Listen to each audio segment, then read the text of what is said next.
Hey everybody, it's Jason from the Texas Gun Vault, and once again I'm coming to you with another range report. Now today's range report is on another awesome high-end AR-10 style rifle. This is the Christensen Arms CA-10. Isn't that a beautiful firearm?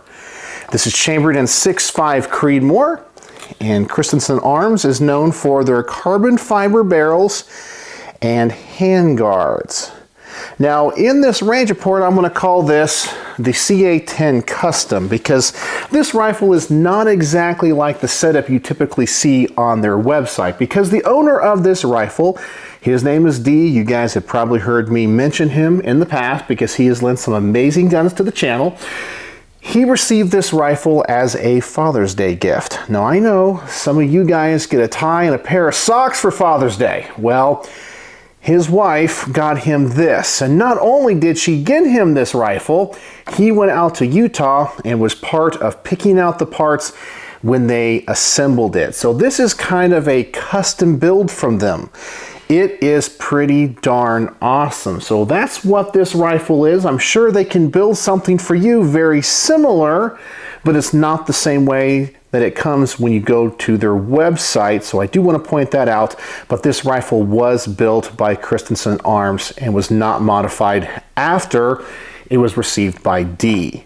And obviously there's going to be a lot about this rifle I want to talk about, the things that I like and don't like. But before I do, as always, I want to thank the people that make these videos possible. First and foremost, once again, is the owner of this amazing rifle, D.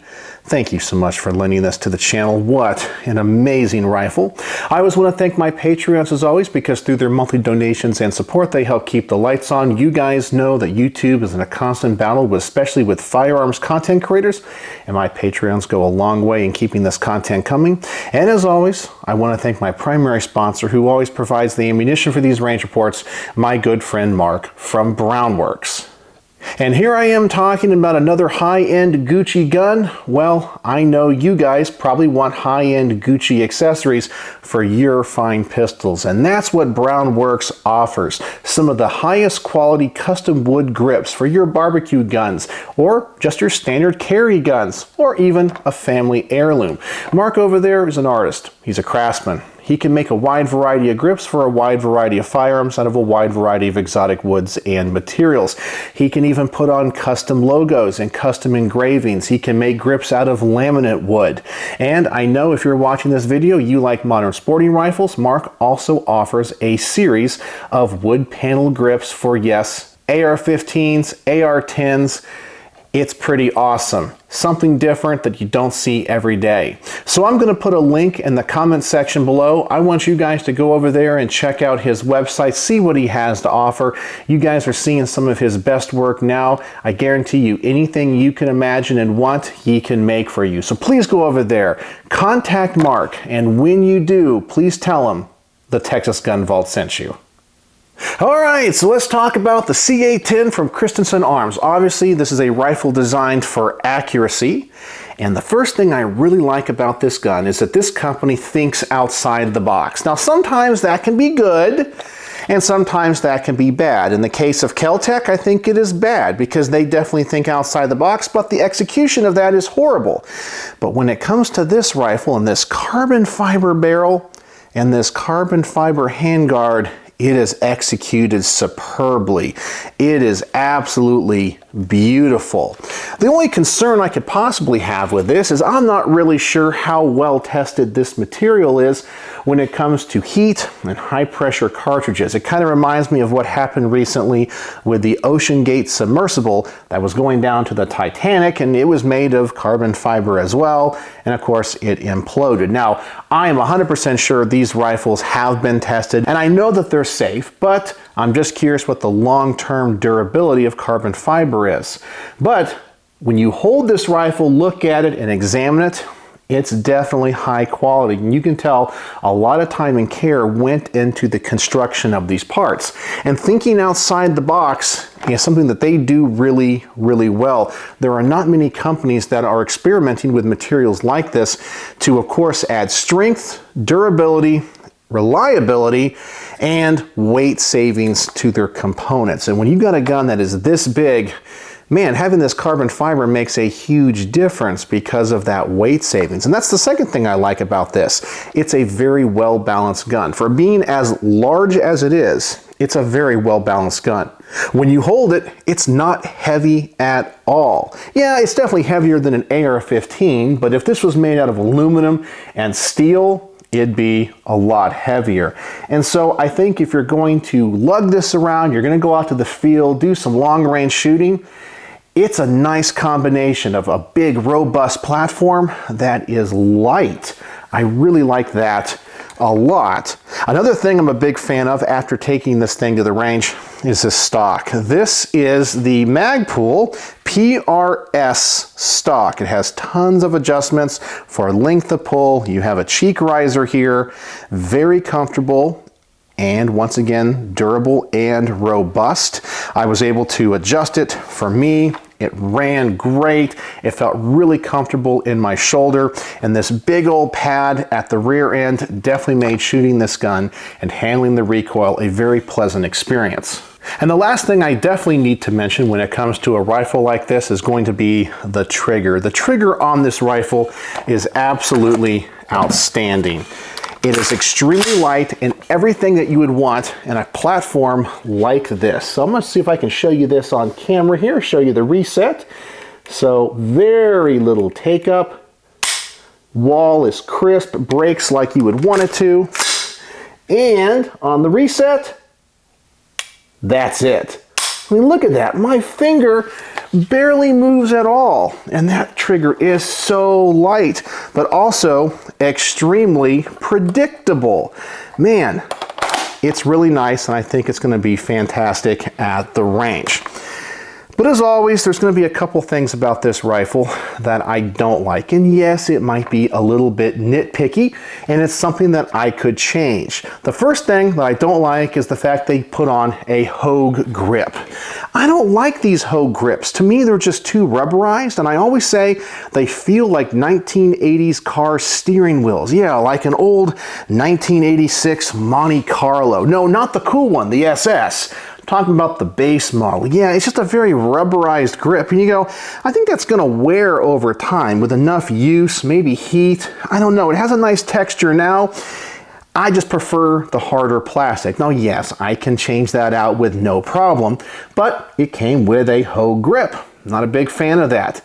The other thing that I don't like is the fact that the receivers are made of billet. And I know that when you come to a high-end rifle like this, you're going to want to see that customization when it comes to the look of the uppers and the lowers. But I guess I have just had bad experiences in the past with billet lowers and uppers. In my personal builds, them being a little bit out of spec, I've just found that the forged receivers are just a little bit nicer. I like the military look, something that you're going to get maybe from a knight's armament, and I don't mind the way this is. And obviously, if they take this amount of time and care in the building of their guns, I know this receiver is milled out right. However, it is unique just to their design. I just prefer the forged look. And as I said, I know that is a very small and nitpicky thing. Nothing that is a deal breaker, but I always tell you guys my personal thoughts and experiences. And of course, no firearm is going to be perfect. There's no such thing as a perfect firearm. Even the guns that I absolutely love, there is something that I can nitpick about them. So before you type in the comment section and say, what you don't like about that rifle is silly, I know. It's qualitative, but it's my personal opinion. All right, so we've talked a lot about this rifle, and I am really excited to get this thing to the range. They say these things are tack drivers, so we're gonna find out. We're gonna start off at 50 yards. I'm gonna put 10 rounds through this. Now, this is just more of a function test. Just curious how this trigger is gonna operate, what the recoil impulse is, and generally, is it accurate, and do I shoot it well? And just get those initial first impressions before I go out to a further distance. And yes, in this range report, as far as I can go out is 100 yards. And some people are going to criticize me and say that rifle is designed to go out to 400, 500, 600 yards. Yes, it is. And understand that I do all of these reviews from the perspective of an average gun guy. And this is just the range that I have. So I'm more interested in the mechanics and the build and the history of this rifle more than anything else. And that's what intrigues me. But I will try to shoot this as far out in distance as I possibly can. So let's start out at 50 yards. Let's just see how this thing shoots, see if I discover anything about it that I like or don't like, and then we'll go out further.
Well, and there you go. I think I can pretty much sum up this entire range report with that range footage right there. Simply, wow, this thing definitely is a tack driver and makes me look like a way better shot than I actually am. The recoil of the 6.5 Creedmoor is definitely less than that of a 308, and this stock, once again, does a great job at mitigating that. It kind of feels like a glorified 22 for something that is so big and so powerful. I'm very impressed. This trigger, absolutely amazing. I have nothing negative to say about this. This is one awesome gun. I will say though, that the one thing I did notice, and it has something to do with the way that the gun functioned, but after I shot it and I was putting it and moving it on the table, I took note of the fact that the gas tube and the gas block are outside of the handguard. Now, I went onto their website and I noticed many of their handguards do cover that up. I'm not sure why in the design of this rifle that is that way. Obviously, that's going to get really hot. And if you're out lugging this thing in the woods or out in the field, having that gas tube exposed, I don't know. I like to have that a little bit more covered up and protected. You could damage that, but I don't think this is a go-to-war rifle, so I think you'd be absolutely fine. Just make sure you don't touch that in any way when you shoot it. But dang, is this rifle awesome.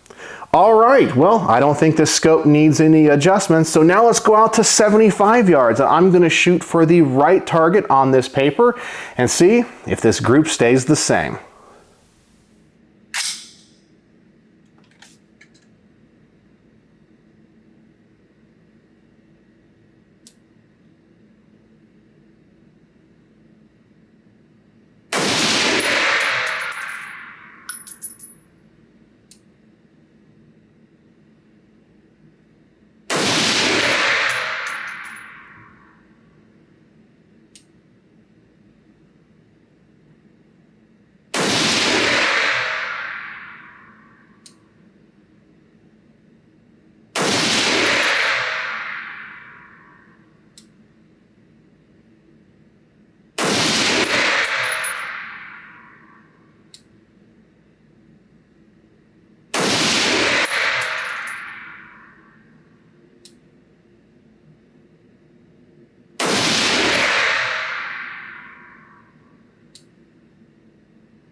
And there you go once again. Just wow. Just wow. What else can I say? That is a really tight group for me personally. This thing is shooting like a dream. It might be the most accurate rifle I have ever shot. Just wow. Yeah, at 75 yards, I am extremely happy with that group, and I am discovering nothing about this rifle that I don't like. And to be honest with you, I really wasn't expecting that. Because the rifle's a little bit outside what I'm normally used to, I like the mil-spec guns with aluminum handguards and so forth. I was like, it's carbon fiber, it's a little bit gimmicky, but this thing is definitely winning me over. All right, well now I'm gonna set up the target at 100 yards. I'm gonna shoot 15 or 16 rounds through it. I'm gonna go back and forth between each one of the targets, and hopefully at 100 yards, these groups will remain the same.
All right, so the groupings did open up just a little bit, but I'm gonna take those, man. Those things are great for me at 100 yards. Yeah, in combination with this amazing Night Force scope, and look at this thing. This thing is an absolute beast. I'm telling you, Dee has an amazing taste in firearms and an amazing taste in scopes. And combining this scope with this rifle, it's just the right combination. This is one of the very few range reports that as I shoot this gun, I have absolutely nothing negative to say. I discovered nothing about it that I don't like. I find that the carbon fiber dissipates the heat really well. It does not transfer the heat from the barrel. The gun is comfortable to shoot. The gun is crazy accurate. It's a lot of fun to shoot. And if I was going to introduce somebody to more powerful rifles from the AR-15, this is definitely a rifle that I would look at, because I would think this is a very approachable rifle for many shooters that are going to be moving up to an AR-10 platform, because it's so well built, it's so accurate, and the recoil is so light, and the rifle itself is so light. Once again, I did not think that I would fall in love with this rifle like I have. I thought it's just another high-end AR-10, whoop-de-doo. And this thing has won me over. Yeah, I have nothing negative to say. I actually thought I would find some negative things. I thought, you know, the heat might be a problem. I don't know, maybe the accuracy, because the carbon fiber might kind of move a little bit, or as it warms up, it warps. I had no idea. This thing is amazing. Absolutely amazing. And when I went onto their website, I don't want to quote any prices, but I think for what this rifle is, it's a pretty darn good value as compared to other high-end AR-10s that this is probably competing with. It is a beautiful gun. I know they can finish these in a number of different ways. They have a number of different options. Yeah, this is simply amazing. And you guys that watch a lot of my videos know I don't gloat about this stuff very often. But this thing not only met my expectations, it exceeded my expectations. Absolutely nothing negative to say about this gun. It has won me over, and I'm a huge fan of it. Now, it might not be exactly the type of rifle that I'm into, because you guys know I like clone rifles, retro rifles, and military rifles. But I would not turn down the opportunity to own one of these, even though this is a little bit out of my wheelhouse. So, because it exceeded all of my expectations, I had absolutely nothing negative to say. The shooting experience was absolutely wonderful. I didn't have a lot of shooting footage that I needed to film because the gun was so accurate. Yeah, that's it. It was just simply accurate. This thing obviously gets 5 out of 5 stars. A huge surprise for me. I was not expecting that. This is just one wonderful, well-built, robust, excellently designed machine. And if you're in the market for an AR-10, especially in 6.5 Creedmoor, I would recommend the Christensen Arms CA-10 and look at all of the options that they have. This is just awesome. So yeah, what do you guys think? Have you ever shot one of their rifles? They do make AR-15s as well, so I can only imagine how light that is with the carbon fiber barrels and the carbon fiber handguards and all the options that they have. This thing is pretty darn sweet. So let me know what you think in the comment section below, and does a rifle like this interest you? So, as always, thanks for watching.